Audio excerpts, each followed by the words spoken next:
মাগুরায় বোনের বাড়িতে গিয়ে ধর্ষণের শিকার হওয়া ৮ বছর বয়সী শিশুটির বিষয়ে উদ্বেগ জানিয়েছেন বাংলাদেশ খেলাফত মজলিসের আমির মাওলানা মামুনুল হক।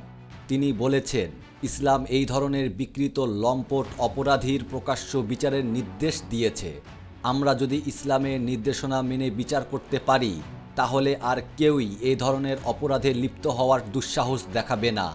রোববার বিকেলে পল্টনস্থ দলীয় কার্যালয়ে দেশের সাম্প্রতিক ঘটনাবলীর বিশ্লেষণ ও মূল্যায়ন নিয়ে দলের কেন্দ্রীয় নেতাদের সঙ্গে এক বৈঠকে এসব কথা বলেন তিনি। গত বৃহস্পতিবার মাগুরায় বোনের বাড়িতে ধর্ষণের শিকার হয় ৮ বছর বয়সী এক শিশু। ওই ঘটনা নিয়ে আলোচনার মধ্যেও দেশের বিভিন্ন স্থানে আরও কয়েকটি ধর্ষণ ও নিপীড়নের ঘটনা ঘটে। ইতিমধ্যেই মাগুরার ঘটনায় সব আসামিকে গ্রেপ্তার করা হয়েছে।